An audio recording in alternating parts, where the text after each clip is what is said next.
السلام علیکم ورحمۃ اللہ وبرکاتہ۔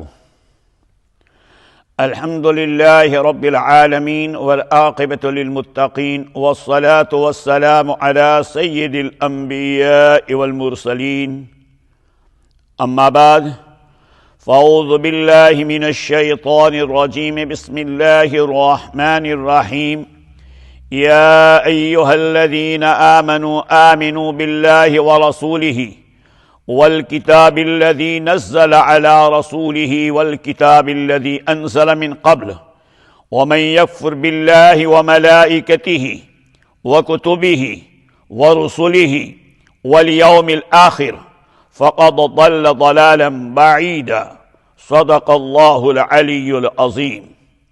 محترم و مکرم سامعین کرام، میرے عزیز بزرگوں اور سننے والی میری ماں اور بہنیں، میں نے آپ لوگوں کے سامنے قرآن پاک کی سورہ نساء کی آیت 136 تلاوت کی، جس کا ترجمہ یہ ہے: اے ایمان والو، اللہ تعالیٰ پر، اس کے رسول پر،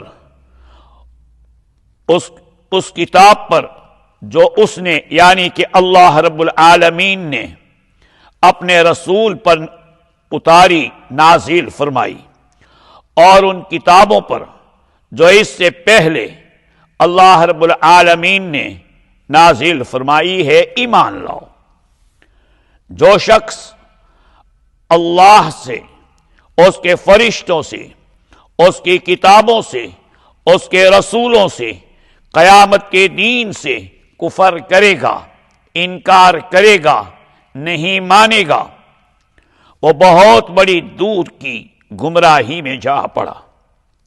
سامعین کرام، میرے عزیز بزرگ، عزیز دوستو، اللہ رب العالمین ایمان والوں کو ایمان کی دعوت دے رہا ہے۔ ایمان والو، ایمان لے آؤ۔ مطلب اس بات کا یہ ہے، اللہ رب العالمین وہ ایمان چاہتا ہے جو اس کی بارگاہ میں منظور اور مقبول ہے، جو ایمان اللہ چاہتا ہے۔ اللہ رب العالمین نے قرآن پاک میں کسی اور جگہ بھی اس بات کی دعوت دی ہے، ایمان والوں کو ایمان کی دعوت دی ہے، ایمان والوں کو مکمل دین کی دعوت دی ہے۔ برادران اسلام،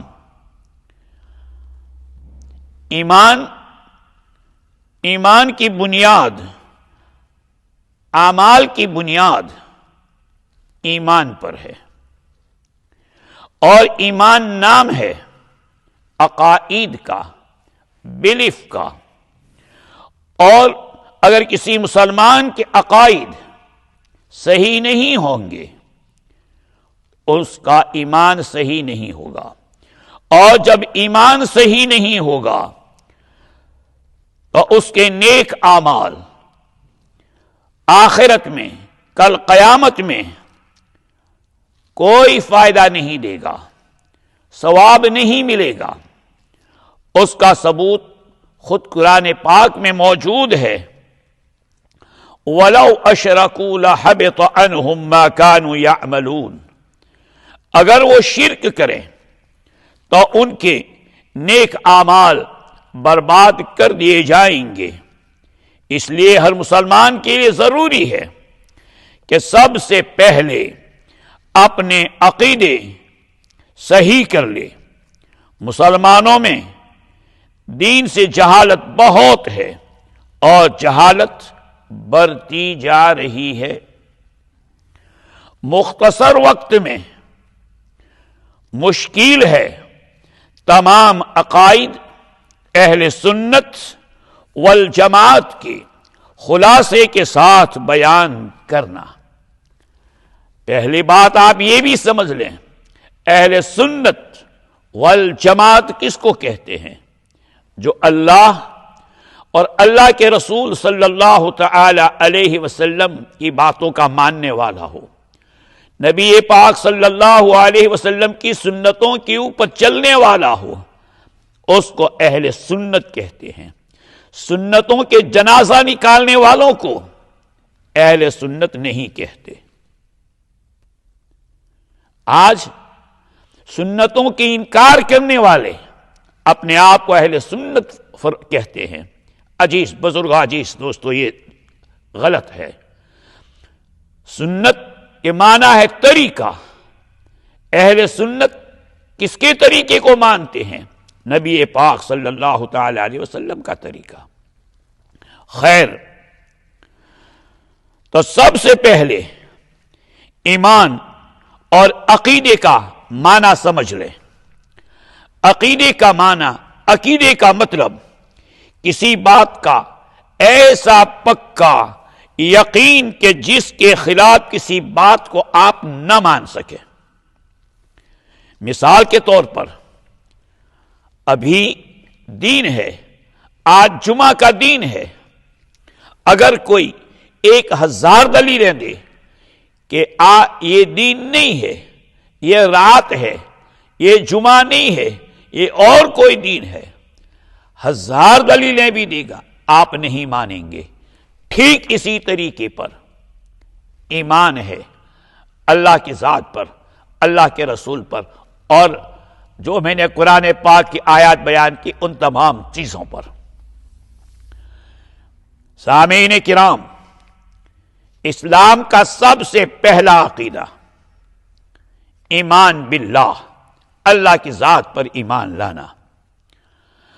اللہ پر ایمان لانے کا مطلب یہ ہے کہ میں ایک ایسی ذات کے موجود ہونے کا یقین کامل، پورا یقین، پورا ایمان، پورا بھروسہ رکھتا ہوں، جس میں تمام اچھی صفاتیں پورے طور پر موجود ہے، تمام عیبوں سے پاک ہے، اس کی طاقت اور قوت تمام مخلوق سے کہیں زیادہ ہے، وہ ہر چیز پر طاقت اور قدرت رکھنے والا ہے، ہمیشہ سے ہے، ہمیشہ رہے گا، وہی عبادت کے لائق ہے، اس کے سوا اور کوئی عبادت کے لائق نہیں، اس کا کوئی شریک، اس کا کوئی پارٹنر نہیں، وہی ہر چیز کا خالق، پیدا کرنے والا ہے، وہی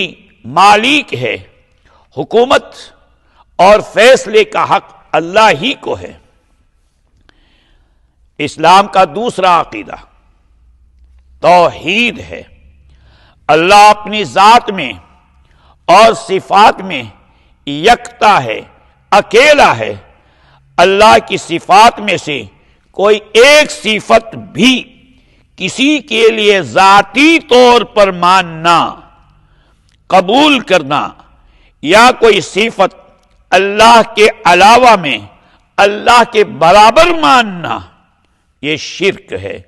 مثال کے طور پر اللہ رب العالمین بارش برسانے والا ہے، اگر ہم یہ سمجھے کوئی اور بھی برسانے والا ہے۔ اللہ رب العالمین اولاد دینے والا ہے، ہم سمجھے کوئی اور بھی اولاد دینے والا ہے۔